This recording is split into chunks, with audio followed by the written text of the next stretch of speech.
You recognize that tune, and you know it's time for Relics Radio. This is a family-friendly show, so the entire family can join us as we talk metal detecting and relic hunting.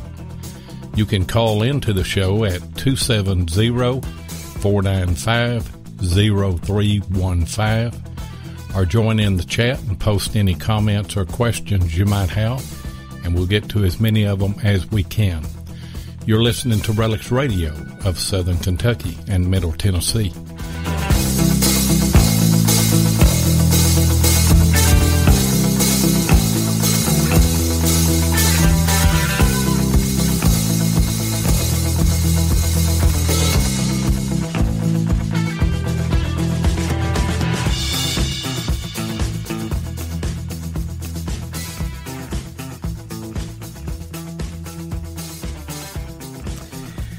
And we are live. Welcome to another edition of Relics Radio. I want to thank everybody for coming. Today is Thursday, September the 13th, 2018. And boy, do we have a good show tonight, even though our buddy Seven is taking a vacation night tonight. I'm going to be your host tonight. My name is Heath Jones. I am usually the co-host of Relic Roundup. I'm over there on Monday nights, and then on Tuesday nights, you can find me on History Seekers. And tonight, I'm here with you guys. Joined by I'm your co-host. Go ahead. Yeah, Tennessee no, man. Jeff. Hey, yeah, Tennessee Jeff's right in there. He just jump on in there. Jeff, good to be on how's here, it man. Going, buddy?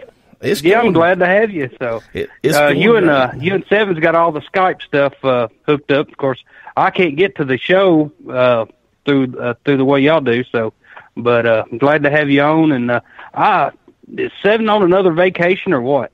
I don't know, man. Hey, I tell you what, but I can't complain because at a moment's notice, he has like this Relics Radio cape and this uniform under his clothes, and he wears it everywhere. And like he runs into a phone booth when I call him, and he just comes out all as Seven all of a sudden, and he's talking on the radio. Yeah, he's got a big 7 across his chest. Yeah, big 7. I've seen that cape once. Yes. So, he said he had to be out, so he asked me to fill in. You guys are always talking about two rednecks with metal detectors, and I guess he didn't want, everybody to feel left out that you guys were minus a redneck, so he called me, so. Well, hey, as long as we've got a redneck, so. Well, but, I tell you. But anyway, man, have you been out detecting very much lately? I went out a little bit this past week and really never found anything to call home about. I found a couple of wheat pennies and stuff like that, but no silver. And it's been too hot. We had a couple of days that was cool, and then unfortunately I wasn't able to get out them days. So, but how about you? Yeah, man, it's been miserable down here too. And we got out. I don't know if anybody listens to the History Seekers show. Scott and I have been pounding on a World War I camp with our friends J.J. Holt and Jeff Gibbs and Blake Gibbs and all those guys.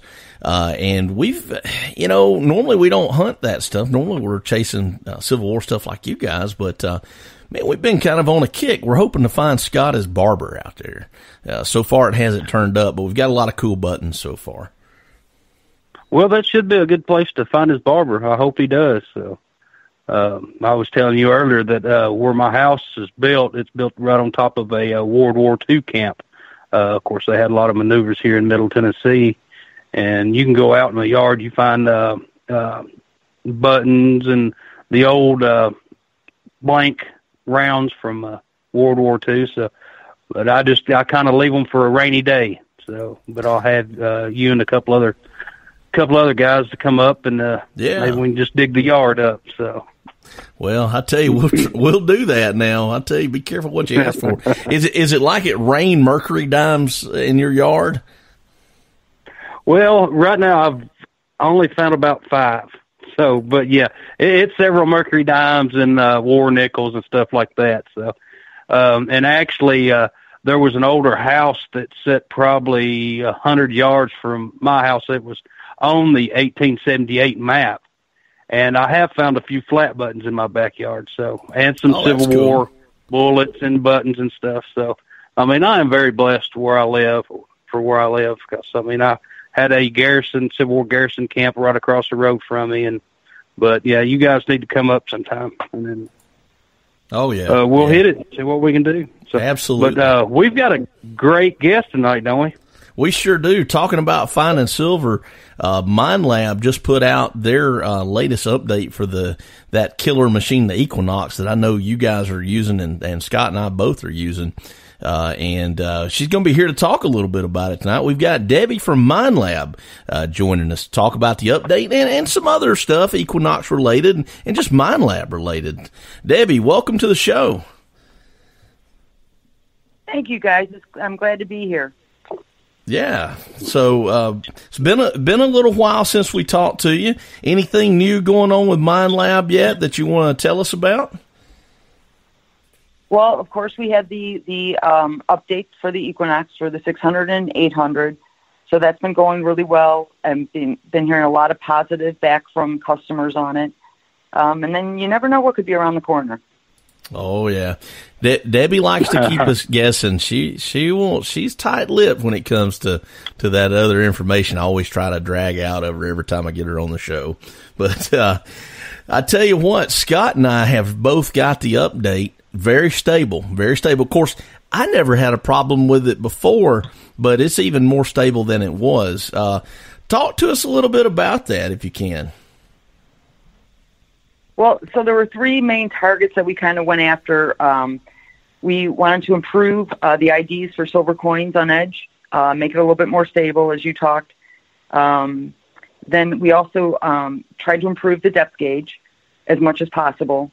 And as you and many of your listeners know, the depth gauge is based on an algorithm of a coin size target. So it does fluctuate. It's not always going to be accurate, but it's a good tool to have in the basket to help you out a little bit.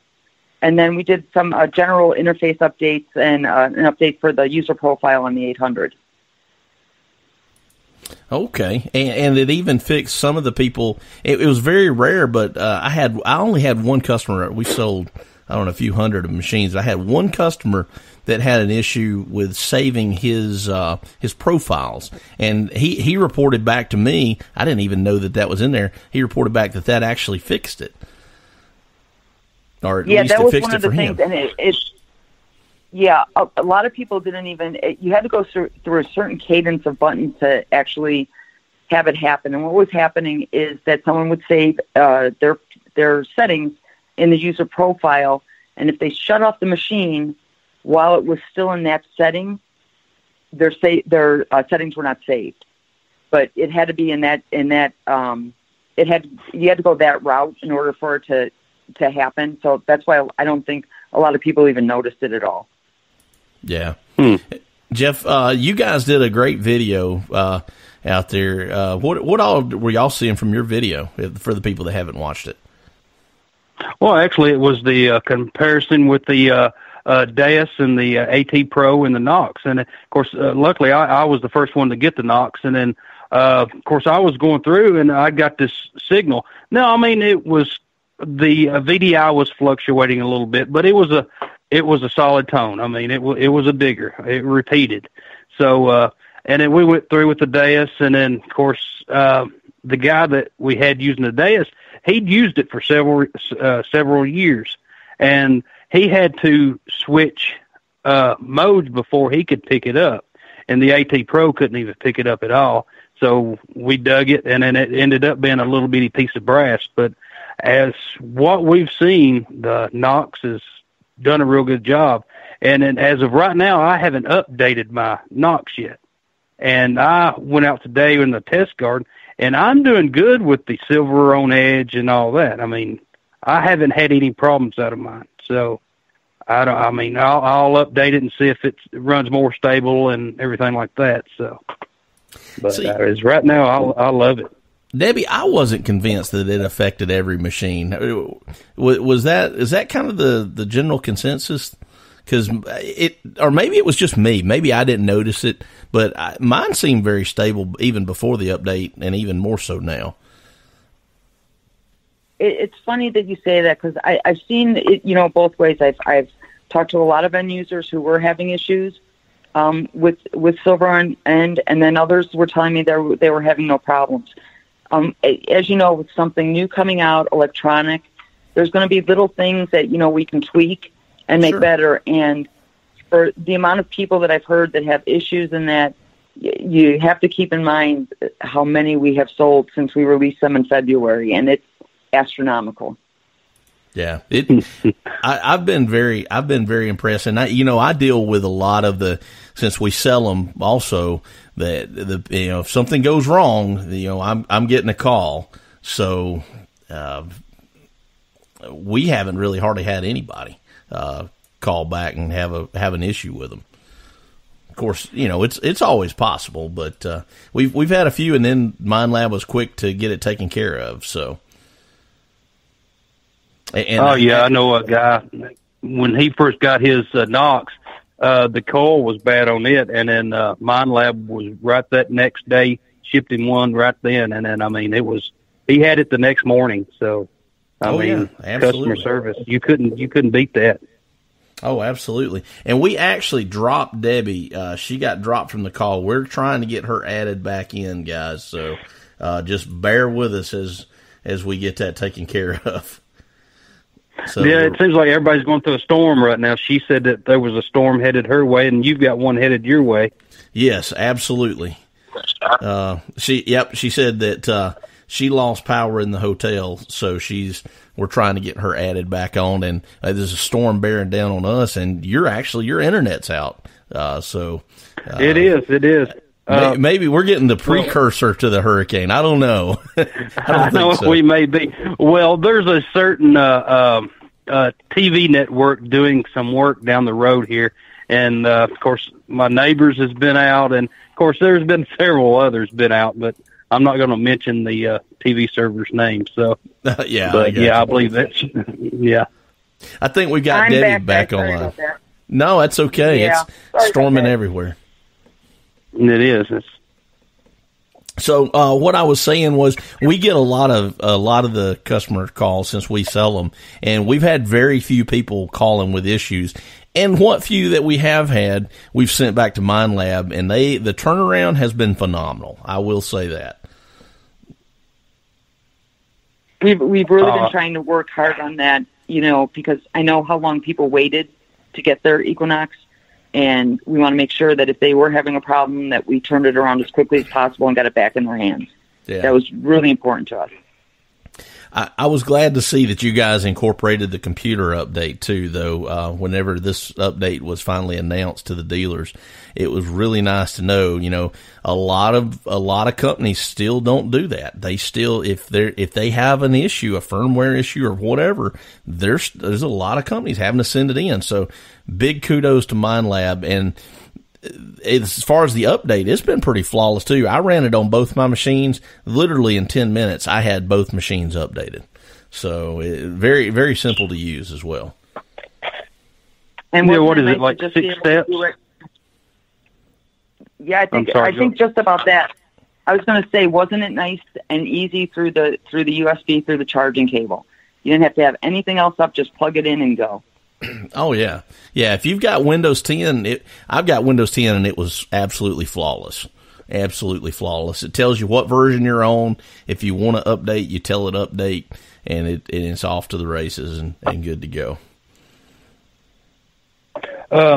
David, we've got a couple of questions. We've got this little deal on, it's on our Relics Radio Facebook page, and it's called Relics Radio Show Prep.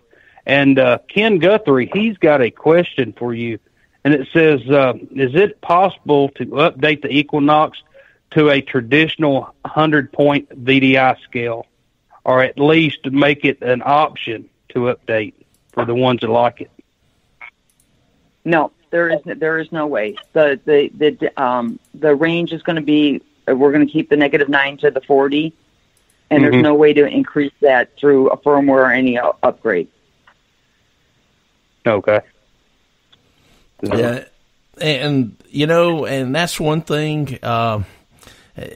I tell you what, I initially had a little bit of concern about, but since I've gotten out and used the machine, I haven't seen as big an issue with it, with the range of the numbers as I was worried about it, and it's really using it. I haven't had the problem because it is so accurate, identifying stuff like those Civil War bullets. Those 3-ringers pop a 16 on at least I think field 2. Every time was a 16. And I was with Ken Guthrie when I hit him and I showed him that, and it was, we knew immediately when we had a 3-ringer out in the woods.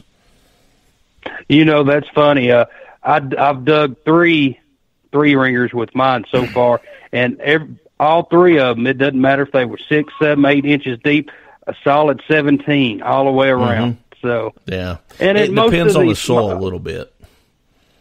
Oh yes, I mean it'll depend on your soil too. And of course I listen to the repeatable signal. I don't look at the VDI. So I mean that kind of helps me out. It doesn't matter what the VDI is to me. If it's a repeatable signal, then I'm digging it. So absolutely. And it's just getting comfortable with it.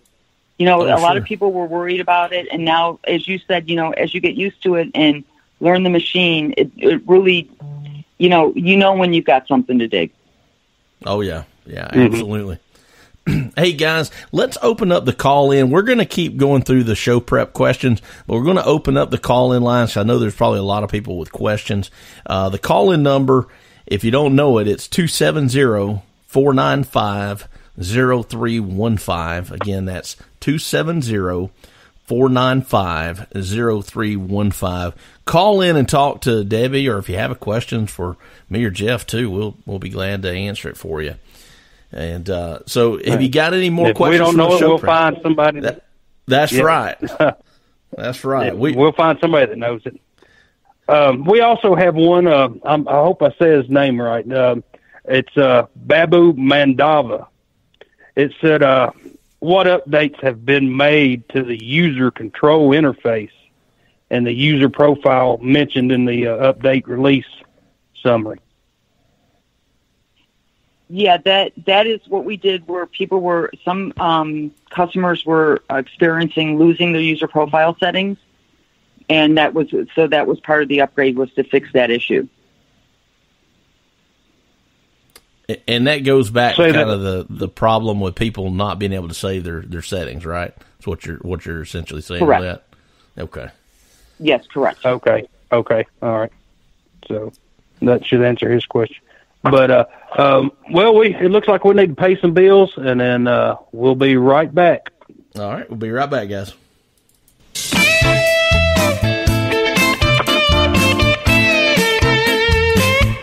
If you want to keep up with what's going on in the metal detecting world, then you need to be a subscriber to American Digger magazine. Butch and Anita Holcomb are the publishers of the magazine and have won awards for 3 straight years for being the best digger magazine on the market. American Digger magazine is available in both print and digital formats, so no matter where you live in the world, you can enjoy the latest happenings in the hobby. You can get in touch with American Digger magazine by going to americandigger.com or give them a call at 770-362-8671 and be sure and tell them that you heard it on Relics Radio.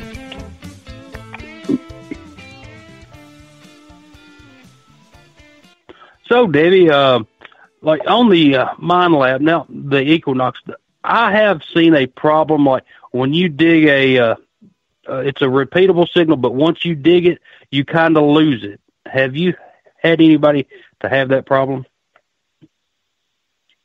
So you're getting the repeatable target, and then once you start digging, you lose the target completely? Yes. And I mean, actually, Okay, go ahead. Go ahead, Jeff. I'm sorry.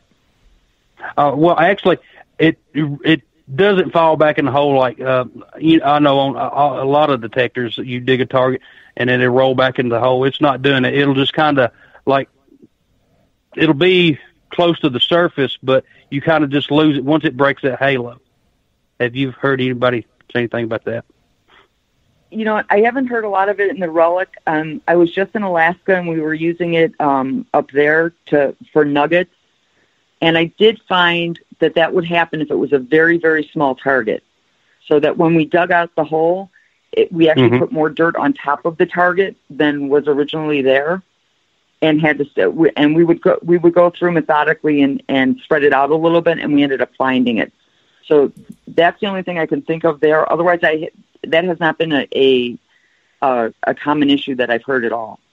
Hey, I can speak to that a little bit too. Like Debbie said, I've seen that sometimes with really small stuff like 22 bullets are notorious for it, and then especially if they get turned a certain way, you get dirt on them and they're turned straight up or something, then they do get hard to hear. And the iron, a lot of time I will stick my shovel in the ground and just sort of pull back just a little bit, and it'll break that halo. And I use that as a good test a lot of time. Like I'm not saying I don't finish digging the plug. I just literally stick the shovel in the ground and just sort of move the dirt some, just so it shifts it and it breaks that halo. And that's how I decide whether or not to dig some stuff sometime. Yeah. So you just got back from Alaska, right? Yes, I was up in Nome. Now, tell us about the gold nuggets that you found. We had a couple people. We had some people using gold monsters, and they were having great success on some of the smallest gold I have ever seen found with a metal detector. So much so that they were actually putting the dirt in a baggie and bringing it back and panning it because it was taking too long to find them, just looking for them that way. And then we pulled out the Equinox, and we had a gentleman that had the 11-inch coil on, and then I had the 6-inch coil on, just putzing around, and we were finding nuggets as small as 0.2, 0.3 grams at about 3 or 4 inches, which was just great. Did you try it with the Equinox up there on those same nuggets? Oh yeah, So I think the smallest I got with the 6-inch coil, which is a little bit more focused. So for the shallower stuff, it hit harder when it was very small. So a 0.2, 0.3 gram. We were hitting with the 6-inch coil.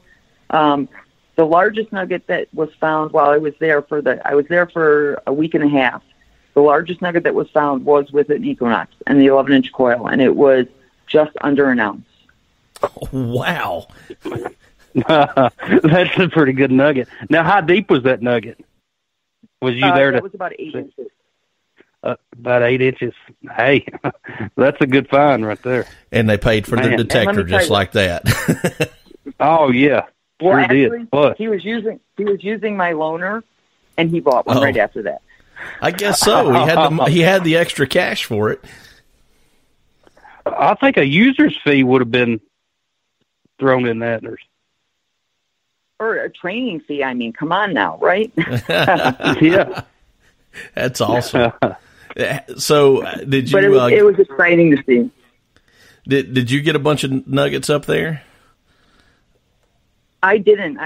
We were really busy. It was Minelab week, and we were at AKAU, which is a mining camp that you can go up there and you can metal detect, or you can high bank, or use a slick plate, whatever you want to do. And then any gold you find, you keep.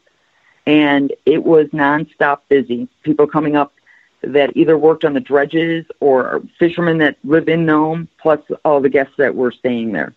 So I didn't have a lot of time. I watched a lot of people dig some fun stuff, but not me. Yeah, getting back to the update on the Equinox, you said you used it up there. I'm assuming you did the update prior to going? No, I didn't get the update until I got back. Oh, so that okay. was without the update. Oh, okay. Now, did they do anything for the gold guys that are listening out there? And I know Seven's been doing some gold stuff. Did they do anything with the update to change anything with gold at all? Not that I'm aware of at all. Okay. And from what I saw in using it, it's working very, very well. Okay. No, all right. so it doesn't sound like it needed changing, so that's pretty good. Maybe, Heath, maybe we ought to make a trip up to Nome. I'm starting to think we do. I tell you, instead of digging those 1 ounce Civil War bullets, we'll dig 1 ounce of gold nuggets. I'd be happy with that. Oh yeah, or just make a trip to Australia. I mean, hey. Yeah, might as well. Yeah. Hitch a ride with Debbie. She gets to go to all these cool places, Jeff.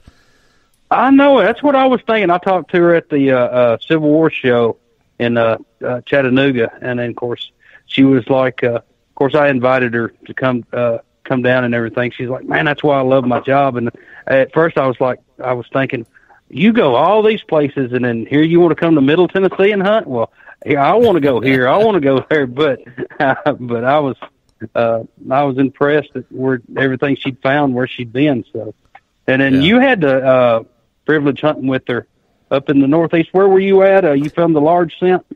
Oh yeah, when we were up in New Hampshire up there, and I can't wait to get back there. Debbie, I don't know about you, but I have thought about colonial coins ever since we left from up there. I would love to go back up there again, without a doubt. I just don't want the rain anymore. No. That was a very wet week. It was miserable, Jeff. Absolutely miserable. But I'll tell you something. Debbie was hardcore, and she was out there. I'm talking about when I found that large scent that day, it was absolutely, occasionally you'd get a piece of sleet hit you and bounce off your hat. It was cold. So it just misery. I remember seeing a video. You and her were digging, and it was pouring down rain. And I was like, man, I don't see how they're doing it. But I guess you only have a limited time to hunt. So you've got it's like DIV. You've got to hunt when you can. And I had the advantage because I've got all these extra layers too, and that insulation. And poor Debbie, she was just at the disadvantage. Hey, Debbie, I'm seeing in the chat questions about the 15-inch coil, and I've been getting a lot of questions about those. Is there anything that you can tell us about possible availability and pricing on that? So the latest information that I've received from Australia is they're looking to possibly release it end of October, beginning of November. However, I do not have pricing yet. Okay. That's the $1 million question everybody's wanting to know eventually. And I told Ed, listen, I got on the list for that 15-inch coil, Jeff. The first time I used this machine and saw how deep it was with the 11-inch coil, I said, I can only imagine what that 15-inch is going to be like. Hey, Debbie. Oh yeah, that would be great. Yeah, Debbie, tell me now. I don't know if you can tell me. Have you got a chance to use it yet, or just test it? I actually got to test one of the very first prototypes when I was in Australia in March, and that was with it was literally, I think it was only one of two coils that was even out there, and I didn't have much time to play with it. I had it in they have test lanes there at our facility, and I played with it a little bit, but it was a real prototype. Yeah. Well, and we know things are always subject to change, from week to week on those prototypes. But were you seeing, or did you even get to depth test it? Was it as incredible as I'm hoping? And I think it will be. I agree. I think it will be. I didn't, to be quite honest with you, I didn't get literally. Maybe I had 5 minutes with it, if that. Okay. But yeah, just to kind of get the feel of it. It was also to feel how it felt on the machine. Yeah. Yeah, and of course I guess that's nice. Subject to change too. Oh, that's good. When you talk about 15-inch coils, that's one of the first questions that pops to mind. Well, usually the first question that pops to mind is how much deeper is it going to get? And secondly, how much is it going to weigh? So, I don't guess we know anything about weight yet, or is that still kind of preliminary? Yeah, that's still preliminary right now. But as soon as we have I have any more updated information, I will update all the dealers as well as update my Minelab Facebook page as well. Awesome. And guys, if you're not subscribed to the Minelab Facebook page, you need to head over there and do that. I'm telling you, that way when they announce something, you get notified right then. And I know I am. I'm sure Jeff, and I know Seven is. So go check them out. And good information. Jeff, any more questions out there from the group? Well, no, that was all. It was only show prep, and then, but I mean, it's, of course, like I said, my internet's down, and then they may added some more before after I looked at it, but I'm really not for sure. So, when did you say that a 15-inch coil was supposed to come out? You say at the end of October, 1st of November? Yeah, right now it's scheduled for end of October, beginning of November. Subject as to we get closer, and it is subject to change. Okay. Yeah. But as we get closer, we'll get more information. So what kind of depth was you? I was scrolling back through chat, and it looks like that was a big question, the 15-inch coils. So go ahead, Jeff. What kind of depth was you getting on the 6-inch coil with the little gold nuggets? The ones that we dug up, the small ones that we dug up, were between 4 and 6 inches. That's pretty good. Okay. That's pretty good. Yeah, that's real good for a 6-inch coil. It really is. Yeah, absolutely. And I'm going to announce the number again. Actually, we've got a call coming in.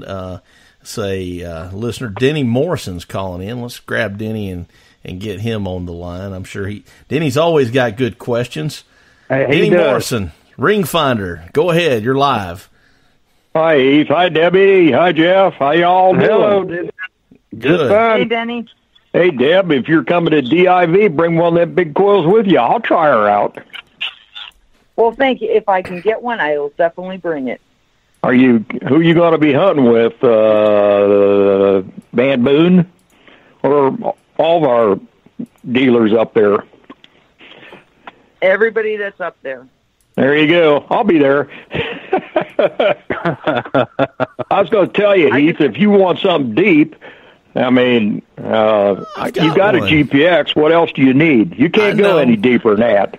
I don't care how big this 15-inch is. Well, there's truth in that, Denny. And I tell everybody, yes, these Equinoxes are deep, but when you get in really hot ground, there is no substitute to having a pulse machine. There's just not. But your trade-off is sometimes the discrimination. You just don't get the discrimination that you would get with a VLF. So, and down here, especially we get you haven't hunted in Virginia. You don't know. Well, now listen, that right, I know. Debbie?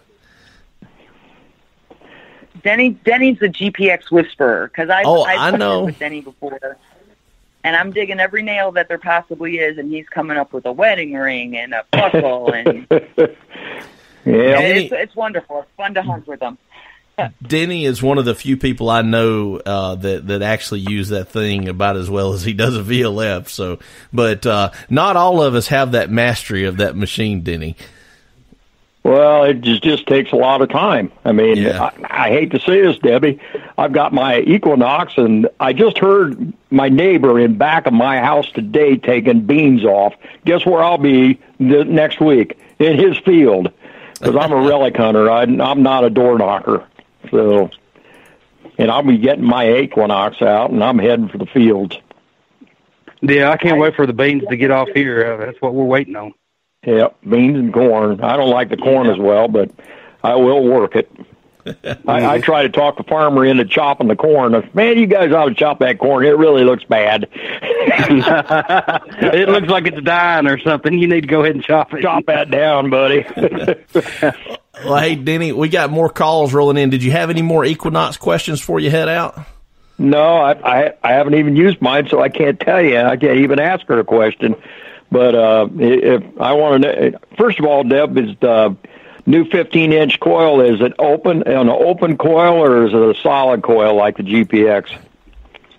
It will be an open double D coil. Well, that'll be certainly better. Hopefully, they got a better vendor to make that coil, and you know what I'm talking about. So, okay, I'll see y'all later.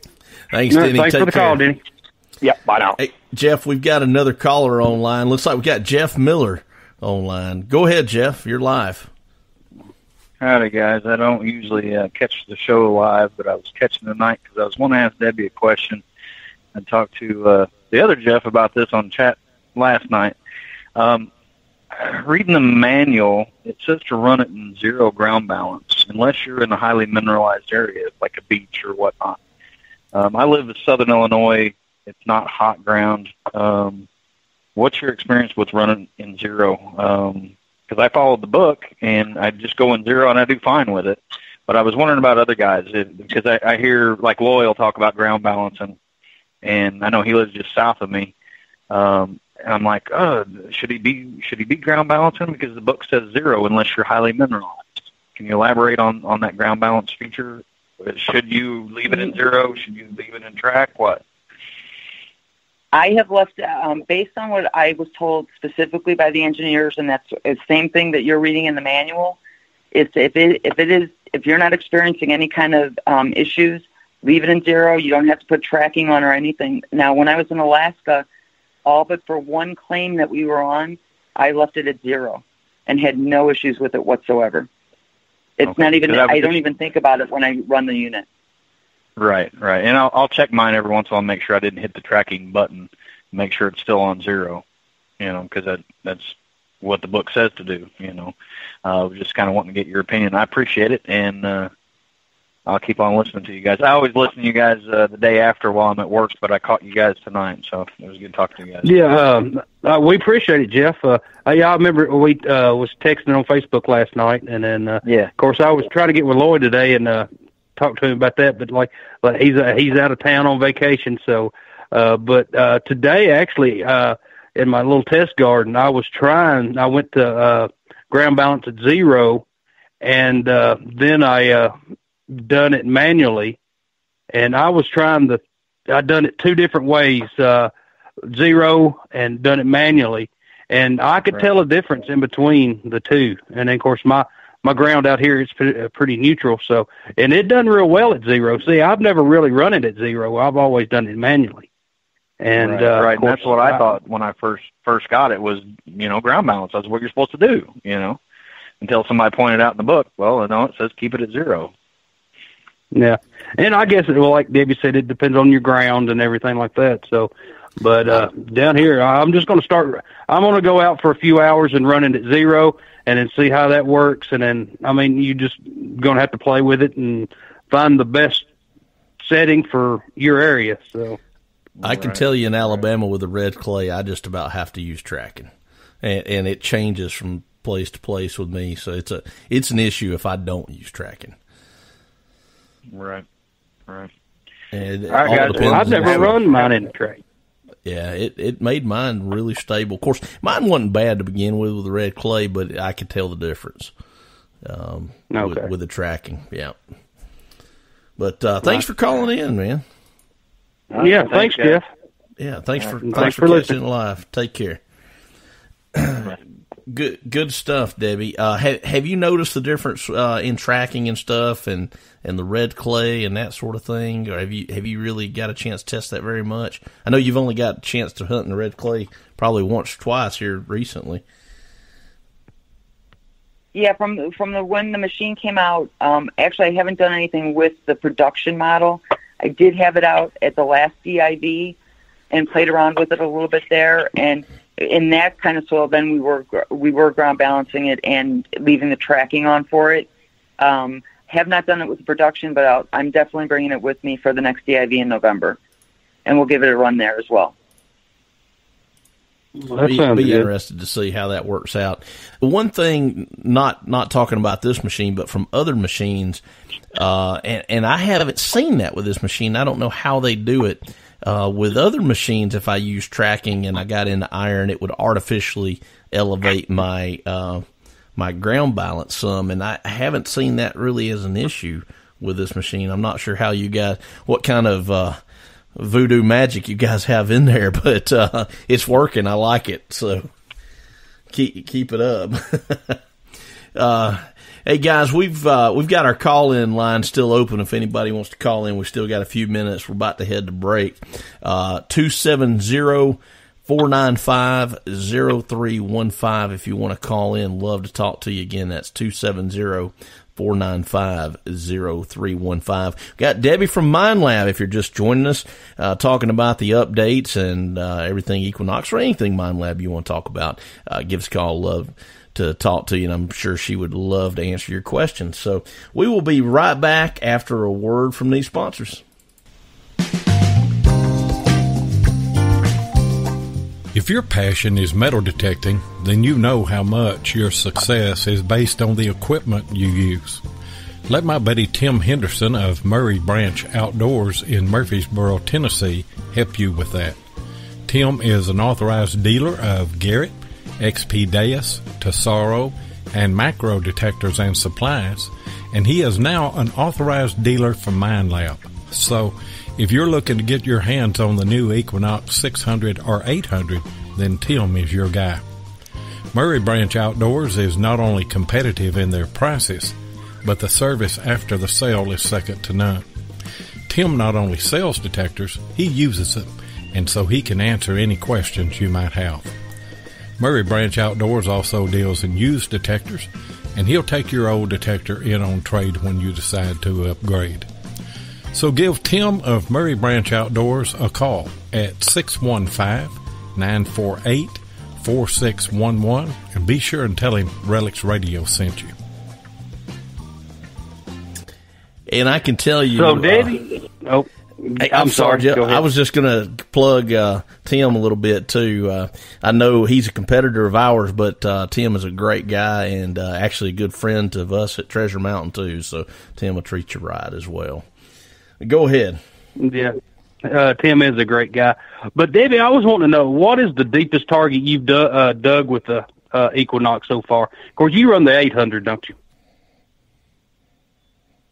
I actually take both with me wherever I go, trying to compare them and use them as much as possible. And for all my travels, I wish I had all the time to detect as I would like, but I don't. But right now, and this was in a test garden, so I didn't personally dig this target, but I was hearing stuff between 18 and 20 inches, and it was a bullet.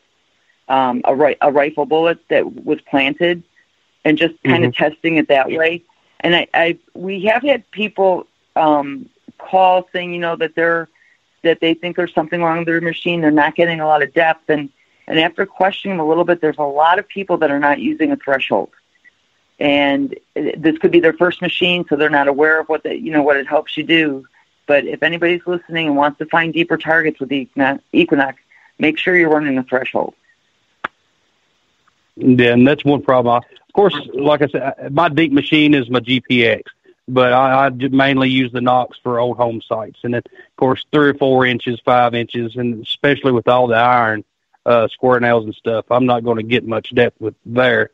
But yeah, I've got a Civil War campsite down the road that I've pounded with several machines, and then I went out the other day and I was running my threshold up a little bit, and then you could bring out them bullets with that I'd missed with other machines. So, I mean, that threshold, it does the trick. I'm always good at finding a good horseshoe nice and deep. Yeah. Oh, I found a few of those too. What about you, Heath? What's the deepest you've dug with one? Well, I've dug some deep stuff. I haven't dug a ton of deep bullets, but our stuff, just because I hadn't dug a whole lot of deep stuff doesn't mean it's not there. What impressed me the most, I will say, you dig something on its edge deep. That's what's really impressive to me. And so far, that sword hanger in that Confederate camp that I dug, that was about 10 inches, maybe 11, somewhere in that neighborhood. It was laying literally on its side, and is one of those that we just picked it out of the bottom of the hole, so we know, when we uncovered it, we could see the outline of it, so we know it was on its side, and it was slamming on that at that depth. And with a recovery speed of like 5 or 6 also. and the higher you go up in recovery speed, in theory, it goes not as deep. So I can only imagine if I turned that thing all the way down. I can only imagine what it would have done. But that's probably the one that's impressed me the most. Yeah.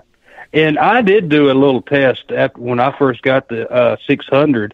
I did on the recovery speeds. Now, of course, I run mine in 3 all the time. Of course, I'm hunting old home sites. But when I got out from the home site, I did put it in 2 and then 1 there for a little while. Then I thought, well, I'll do a test to see how much depth I'm losing. And on my machine, I lost about 2 to 3 inches of depth every time I went up. So, I mean, it makes a pretty good difference. Huh. Now, was that air testing or was that testing? It was air testing. Yes, it was air testing. But okay. Of course, I know. Yeah, I mean, but that was air testing. So, but it's not a direct. Go ahead, Debbie. I'm sorry. I was just going to say because Jeff, you're using a 600. You said. Yes, ma'am. So just so everybody knows, when comparing the 600 to the 800, you've got on recovery speed, you've got 1, 2, and 3 on the 600, and you've got 1 through 8 on the 800, and it kind of it equals on the Equinox on the 600 it equals 2, 4, and 6 on the 800. So just to kind of give people an idea of what you're talking about. Yeah, and then of course when the Knox come out, I was wanting 800, and then of course I couldn't hold my horses as the term, so I went ahead and got a 600, and then now I'm trying to sell a few things where I can get an 800 now, so I want that extra recovery speeds. So it really helps out. It's nice, it really is. And when I was with Debbie up there in New Hampshire, the video that we talked about digging that large scent, I had it turned on 8. And I don't know, Debbie, that's I've hunted in some trashy areas. I mean, just stuff everywhere, but that one was up there in the top, probably 5 trashiest places I've ever hunted. And, it cut through that like there was no tomorrow, and even hit that large scent, what, Debbie, maybe 6 inches or so? And with no problem. Yeah, right. Yeah, but it slammed hard, and your voice slammed hard too when I heard you yelling. Oh, I bet. Hey, look, that's only the 3rd large scent I've ever dug. We just don't dig many of them down here. No, we sure don't. I dug 2 in Alabama, and then that was the first one, or the 3rd one that I dug up out outside of Alabama. So. I was excited. I can imagine. We dig more Riels here than we do large scents. I don't have any of those either, Jeff. I've dug four Riels to every large scent I've found. Wow. So, have you got one with the Equinox yet? I've dug one with the Equinox. And then, of course, that militia buckle, I dug it with the Equinox. And, of course, it was the trashiest place, like you said earlier, that I've ever hunted. And, I mean, it just seemed like when it went over it had a real high tone. And, then, of course, I swung back over. It was real tight. Of course, it's a small buckle anyway.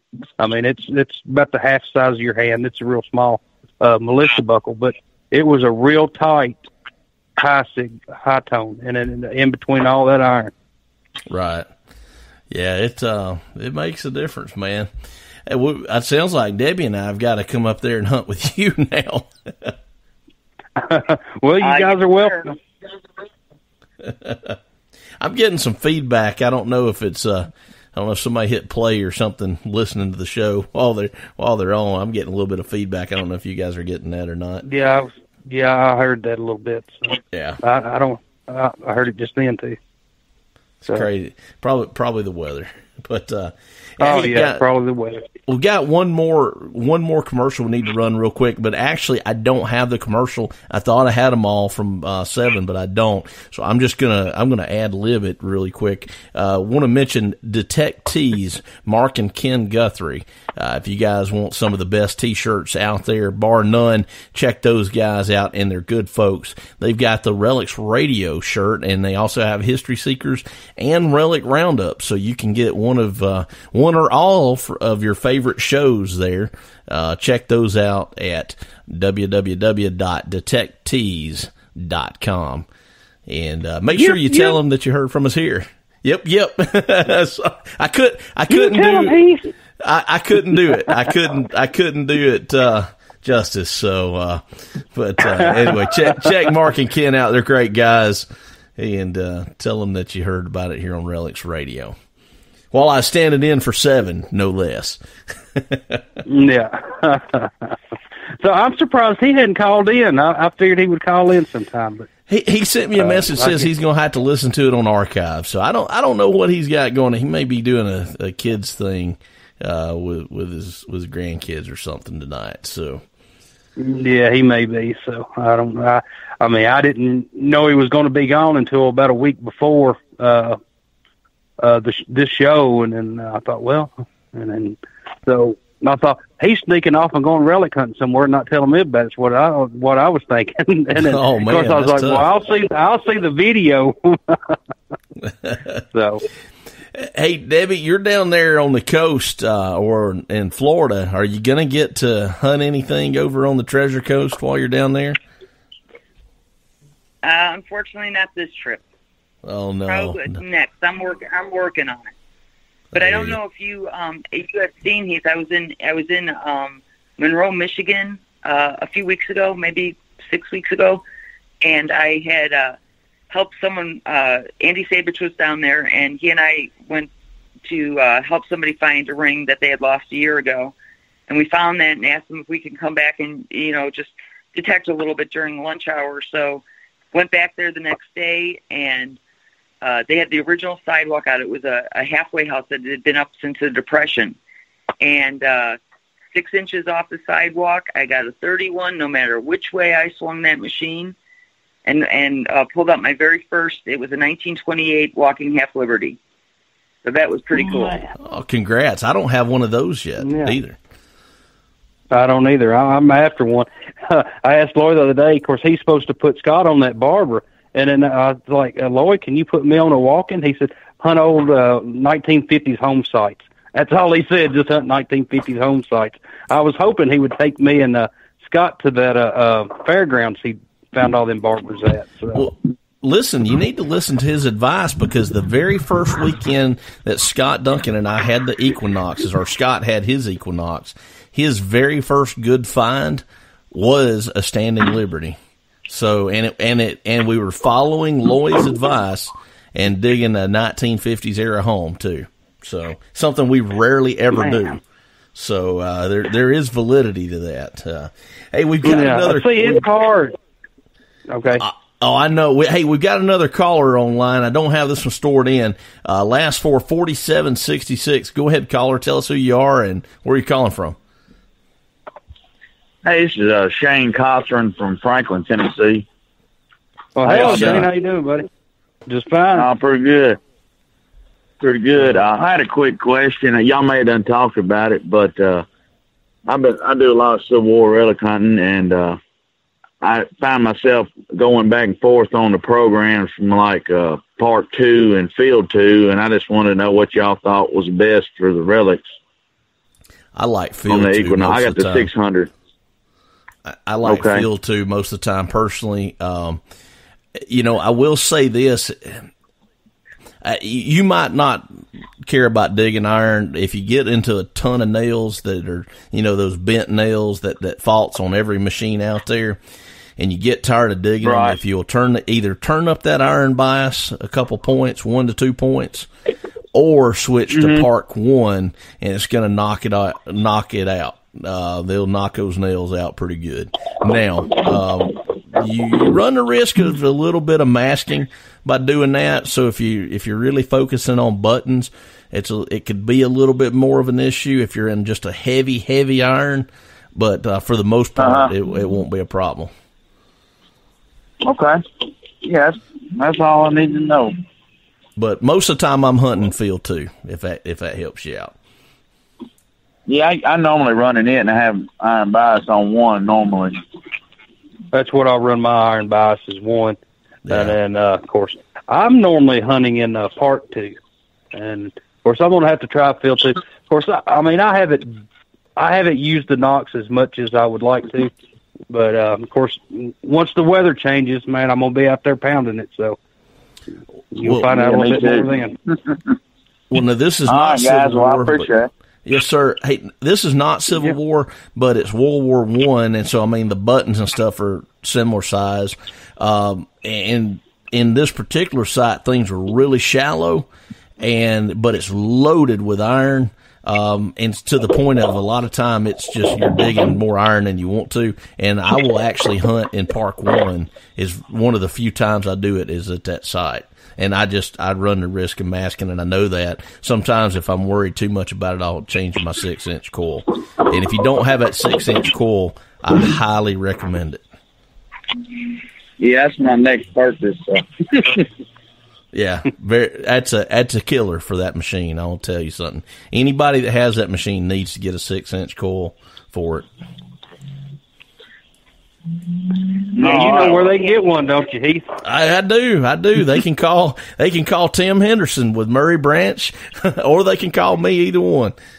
What was it, Debbie? Did you say something? I was going to say that 6-inch coil with the higher recovery speed, you can't beat it in a crashy area. It is amazing.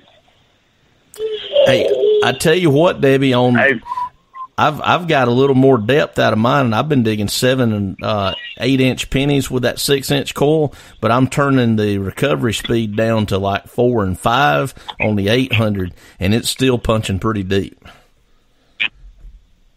It sure is. I agree with you 100%. It's nice and smooth, and the targets are really clear. The IDs are really stable with it amongst everything else that's going on in that ground. Oh yeah. I can't imagine being a coin hunter without it, especially, man. It's a coil you got to have.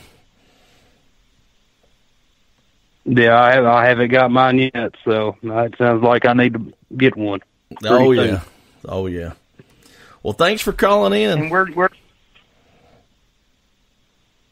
all right, he's already gone. We're producing those. Is he already gone? Yeah. No. What were you saying, Debbie?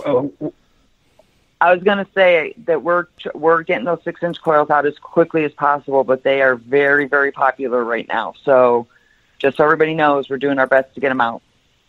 Yeah, and for good reason. So, but hopefully we'll have some more in soon. I don't know. Last I talked to Tim, I think he had one of them left, or maybe 2. So check with Tim too. If he don't have one, check with us.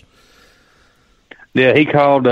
He texted me. It's been a few weeks ago. Said he had 2. Well, a couple of weeks ago, said he had 2, and then was giving me first chance. And then, of course, at the time, I couldn't just throw out the money for a coil. But I'm gonna have to get me one sooner or later. So I twisted your arm, talked you into it, didn't I? Yeah, you did. Everybody's talking about it. It doesn't take much. You get to talking about a machine, and then do this, and then next thing you know, I'm like, hey. I'm trading another detector for another detector. Tell Tim I was working hard for him when you buy it. Okay. Hey, you got another caller, 5501. Go ahead, caller. Hi, guys. This is Tommy from Chicago. Hey, Tommy, turn your volume up just a little bit, buddy, or get closer to your phone. Barely hear you. Can you hear him, Jeff? No, barely. Hey, Tommy, call us right back, and we'll see if we can get you on. We can't hear you, buddy. All right, no problem. All right, real Tommy, low. That's all. I got Tommy. Yeah, real low. Yeah. So we'll hang around to give him just a second to call back in, trying to get him back on. But yeah. So Debbie, when do you think they'll be caught up on those 6-inch coils? Did they give you any kind of ETA on that? We're getting them out. We're getting allocations every 7 to 10 days, and we're shooting them out as fast as we can out to the dealers. So I still have several on back order, but I can see that they're increasing coming in. The allocations are increasing, so we should be caught up pretty soon. It's just too, as you said, everybody's hearing about how good it is, and it's just driving more demand for them. Mm-hmm. We just set them back a few weeks on getting caught up, Jeff. So, hey, we got Tommy. We got Tommy back online. Tommy, let's see if we can hear you better this time. You guys hear me now? Man, got you good, loud and clear now. Yep, loud and proud. How you doing, Tommy? How's it going, guys? Good. Go ahead with your question for Debbie. We've got about 1 minute. I'm up here in Chicago, and we dig a lot of old parts where we look for deeper coins. And every machine I've had before, I've always had the big coils, the CTX, the AT Pro. And I know Minelab's coming out with the 15 by 12, and it's coming out soon that I've been waiting for. But I was wondering if Minelab was going to allow any aftermarket manufacturers to make coils, such as like Coiltech and everything. Great question. Right now, there's nothing. There's nothing that I have heard of that happening. Doesn't mean that it won't. Primarily, just because it's a new detector, we want to get out the 2 coils that we have planned for it, and we may see something, down the line next year or so. Okay. Great question, Tommy. Great question. No problem. Yeah, thanks for calling in. Yep. All right, guys. Thanks, Tommy. All right, take care. Yeah, that'd be interesting because some of these, they like Coiltech, they do some different shapes and like a more elliptical and that sort of thing, and those can really change the game a little bit. So I'm interested to see that as well. But Debbie, we are slap out of time, and I know there's probably a bunch of information that people maybe didn't get to tune in and call in tonight, or maybe just think of after the show. But had to have you back on sometime. I would love to do that, and if somebody does have questions that we weren't able to answer, just send me an email, and I'll get the answers for them. Outstanding. All right. And where can they get your email address, Debbie, or a contact from Minelab that comes to you? They can either send an email to Debbie.Smikoski, and that's SMIKOSKI @Minelab.com, or I also answer the info@Minelab.com.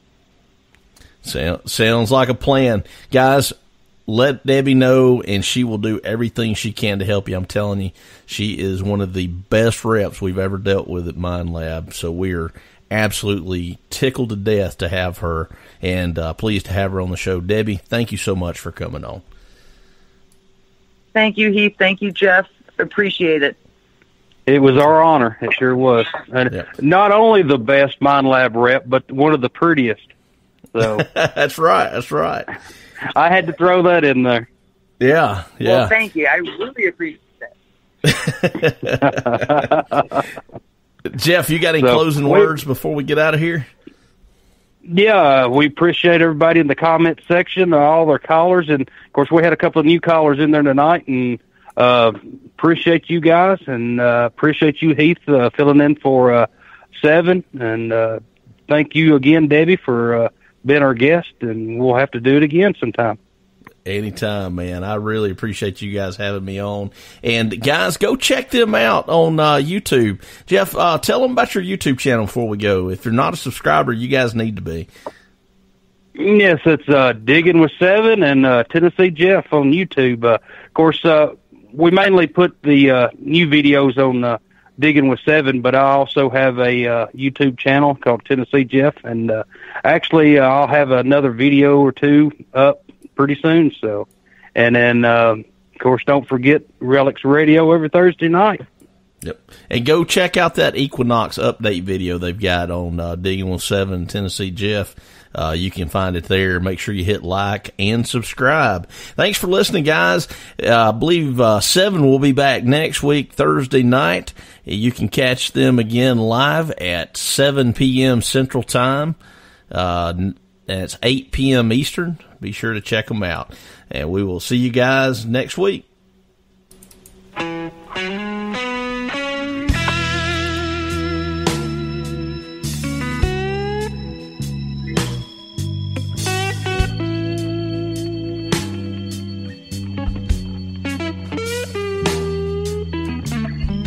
Thank you so much for joining us tonight on Relics Radio. We really do appreciate it.